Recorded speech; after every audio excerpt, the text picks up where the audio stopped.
Selamat pagi, selamat bertemu kembali dalam renungan harian di masa Prapaskah ini. Salam sehat selalu dan salam CHYBK untuk anak-anak semua. Marilah kita mempersiapkan diri untuk mendengarkan sabda Tuhan dan merenungkannya di hari ini.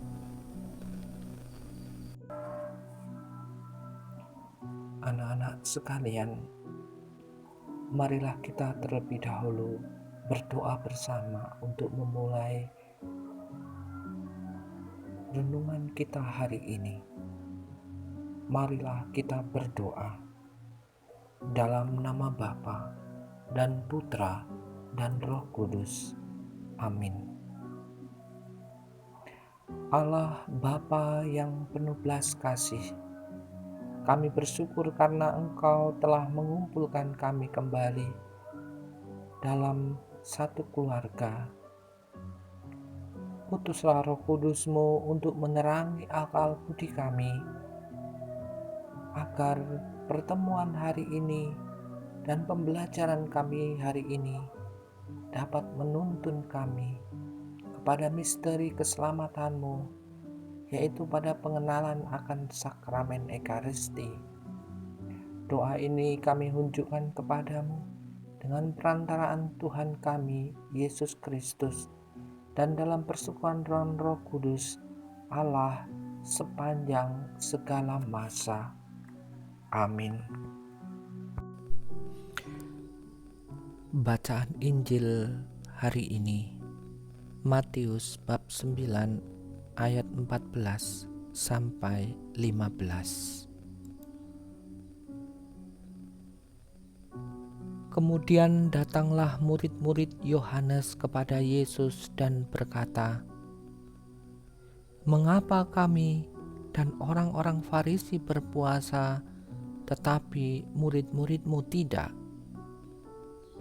Jawab Yesus kepada mereka, "Dapatkah sahabat mempelai laki-laki berduka cita selama mempelai itu bersama-sama mereka?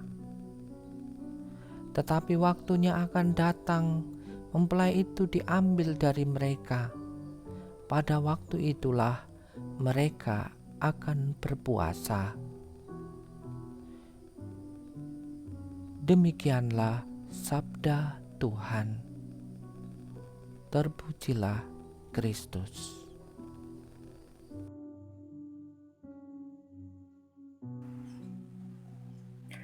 Renungan singkat.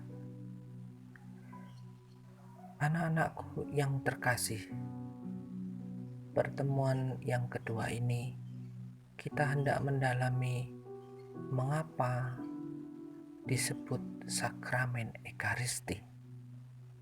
Sebelum kita masuk pada alasan mengapa disebut sakramen Ekaristi, kita akan melihat bacaan Injil hari ini.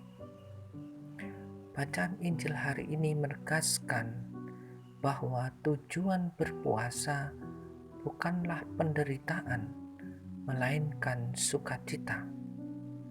Orang yang berpuasa dengan sukacita peduli terhadap sesama di sekitarnya yang membutuhkan pertolongan.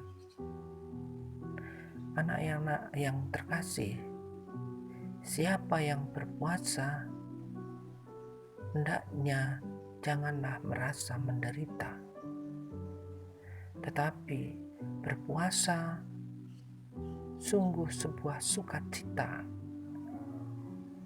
Berpuasa, terutama puasa hati, bukanlah sebuah keterpaksaan, tetapi berpuasa membuahkan sukacita. Sukacita yang peduli terhadap sesama di sekitarnya yang membutuhkan pertolongan. Seperti halnya murid-murid Yesus yang tetap bersukacita walaupun orang Farisi dan orang-orang Yohanes itu sedang berpuasa. Mereka bersukacita karena mempelai, yaitu Yesus itu sendiri, sedang bersama-sama dengan mereka. Anak-anakku yang terkasih, sukacita kita dalam kehidupan sebagai orang Katolik juga ada pada pengertian pada sakramen itu sendiri. Sakramen Ekaristi yang diwariskan oleh Tuhan Yesus kepada kita dalam perjamuan malam terakhir itu sungguh merupakan tanda kehadiran Tuhan Yesus dalam hidup kita. Sakramen itu disebut sebagai tanda dan sarana keselamatan dari Allah. Ekaristi sebagai yang tertuang dalam Sacrosanctum Concilium 59 menguduskan manusia membangun tubuh Kristus dalam peribadatan kepada Allah. Di sana sungguh bahwa sakramen Ekaristi itu menguduskan manusia. Sebagai sakramen Ekaristi itu bermula dari Kristus Yesus sendiri. Yesus yang menetapkan perjamuan malam. Ketika ia makan bersama Paskah bersama murid-muridnya, Yesus mengambil roti. Sesudah itu ia mengucap syukur atasnya. Ia memecah-mecahkannya dan berkata, "Inilah tubuhku yang diserahkan bagi kamu. Perbuatlah ini menjadi peringatan akan daku." Demikian juga Tuhan Yesus mengambil cawan. Sesudah makan, ia lalu berkata, "Cawan ini adalah perjanjian baru yang dimeteraikan oleh darahku. Perbuatlah ini setiap kali kamu meminumnya, menjadi peringatan akan daku." Inilah anak-anakku yang menjadi dasar kita merayakan Ekaristi setiap hari Minggunya. Di masa pandemi ini, Ekaristi kita lakukan secara daring. Kita menerima tubuh dan darah Kristus secara tidak nyata. Dalam daring, kita mengerti akan kehadiran Tuhan Yesus yang hadir di dalam hidup kita, di dalam hati kita. Mukjizat-mukjizat tentang Ekaristi banyak terjadi. Mukjizat itu memberikan gambaran akan kuasa Allah. Ekaristi menjadi sumber keselamatan yang hadir di dalam hidup kita. Kerinduan kita selama masa pandemi ini sungguh dibukakan hati supaya kita menerima Yesus di dalam hati kita. Mungkin saja kita tidak bisa bertemu di gereja, tetapi hadirnya Tuhan ada di dalam hati kita masing-masing. Anak-anakku yang terkasih,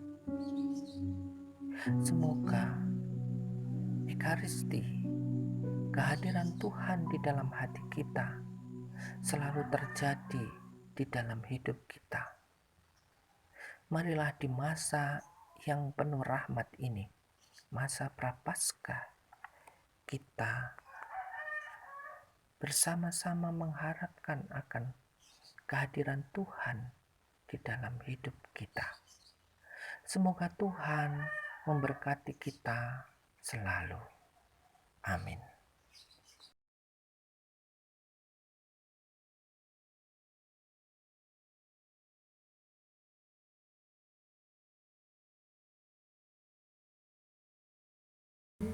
Tentang umat yang berpantang mengurangi hal yang disenanginya.